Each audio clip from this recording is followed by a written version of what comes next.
అప్పుల బాధలు వెంటాడుతున్నాయా? అయితే 6 JVR వారి జాతిరత్నాలు ధరించండి.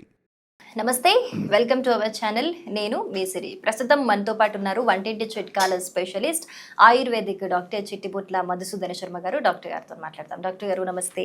నమస్తే మా.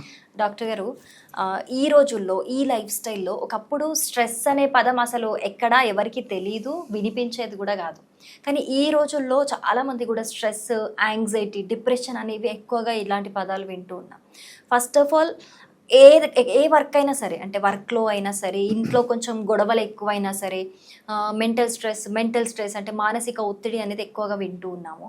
అసలు దీనికి ఈ జనరేషన్లో ఈ వర్డ్ ఎక్కువగా వినిపించడానికి కారణాలు ఏంటి? ఒకటి, ఈ స్ట్రెస్ అనే దానికి ఆయుర్వేదిక్లో ఏదైనా మంచి చిట్కా ఉందా డాక్టర్?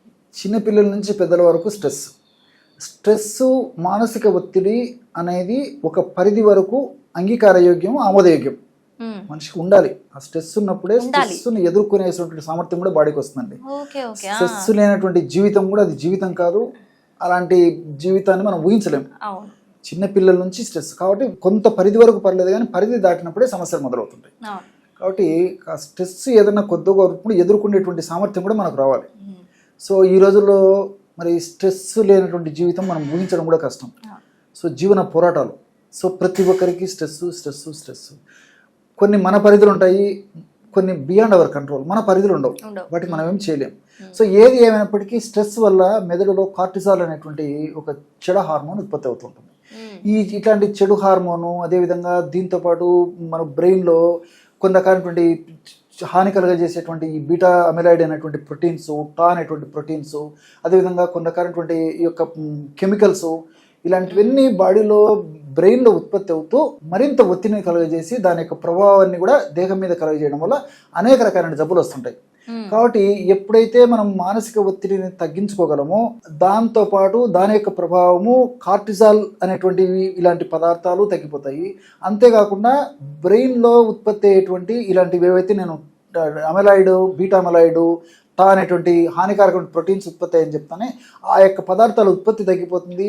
మెదడు కణాలు, నరాల కణాలు ఆరోగ్యవంతంగా చైతన్యవంతంగా ఉంటాయి. కాబట్టి అంతో ఇంత స్ట్రెస్ ఉన్నప్పటికీ మనం ఎదుర్కొనేటువంటి శక్తి కూడా వస్తుంది. మల్టిపుల్ బెనిఫిట్స్ దీనివల్ల ఉంటాయి. కాబట్టి మానసిక ఒత్తిడి అనేటువంటి వ్యక్తి లేడు. కాబట్టి మరి అందరూ వాడుకోదగ్గ దివ్యమైనటువంటి ఒక ఫార్ములా చెప్తాను చూడండి. దీనికి సరస్వతి ఆకు చూర్ణం చాలా చక్కగా పనిచేస్తుంది. సరస్వతి ఆకు మార్కెట్లో దొరుకుతుందండి. సరస్వతి ఆకు చూర్ణం అని చెప్పేసి బ్రాహ్మీ చూర్ణం పౌడర్ దొరుకుతుంది. సో సరస్వతి ఆకు చూర్ణం ఒక 50 గ్రాములు తీసుకోవాలి. రెండవది అశ్వగంధ చూర్ణం ఒక 50 గ్రాములు తీసుకోవాలి. మూడవది జటామాంసి అని చెప్పేసి అది మనకు వేర్ల రూపంలో దొరుకుతుంది, చూర్ణ రూపంలో కూడా దొరుకుతుంది. చాలా సువాసన భరితంగా ఉంటుంది అనమాట. అంటే ఈ మూడు పదార్థాలు ఒక్కొక్కటి 50 గ్రాముల చొప్పున తీసుకోవడం వల్ల బ్రహ్మాండమైనటువంటి మానసిక ఒత్తిడిని తగ్గించేటువంటి ఔషధం రెడీ అయిపోతుంది. సో ఈ మూడు పదార్థాలు కలిపి ఔషధంగా తయారు చేయడం వల్ల బ్రహ్మాండమైనటువంటి మానసిక ఒత్తిడి తగ్గించేటువంటి ఔషధం రెడీ అయిపోతుంది. సో సరస్వతి, అశ్వగంధ, జటామాంసి.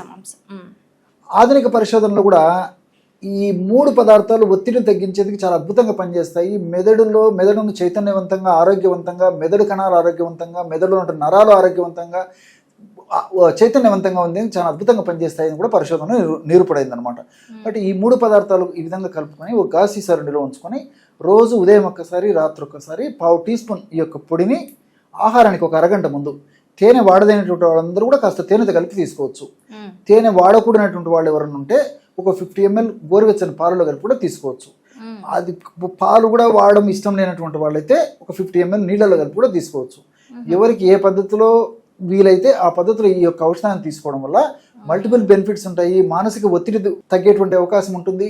మానసిక ఒత్తిడి వల్ల కలిగేటువంటి ఇతర అనేక రకాలైన సమస్యలు రాకుండా ఉంటాయి. వచ్చినటువంటి సమస్యలు కూడా త్వరగా తగ్గిపోతాయి. ఒకవేళ మానసిక ఒత్తిడి ఉందనుకోండి, మానసిక ఒత్తిడి వల్ల బీపీ రావచ్చు, షుగర్ రావచ్చు, వెయిట్ రావచ్చు, హార్మోనల్ ఇంబ్యాలెన్సెస్ రావచ్చు, మెదడుకు సంబంధించినటువంటి పక్షవాతం లాంటి సమస్యలు రావచ్చు. అదేవిధంగా వణుకుతుంటారండి, చేతులు కాళ్ళు వణికేటువంటి ట్రీమర్స్ అంటుంటారు, ఇది రావచ్చు. ఏ సమస్య అయినా ఈ యొక్క మానసిక ఒత్తిడితో ముడిపడి ఉంటాయి అన్నమాట. కాబట్టి ఎప్పుడైతే మనం మానసిక ఒత్తిడిని ఈ పద్ధతిలో తగ్గించగలమో మన మానసిక ఒత్తిడి వల్ల కలిగే ఈ సమస్యలు కూడా చాలా త్వరగా తగ్గిపోయేదానికి, రాకుండా ఉండేదానికి కూడా అవకాశం ఏర్పడుతుంది. ఓకే, చాలా ఈజీ రెమెడీ చెప్పారు. అన్ని అందుబాటులోనే ఉంటాయి. Thank you so much doctor. నమస్తే.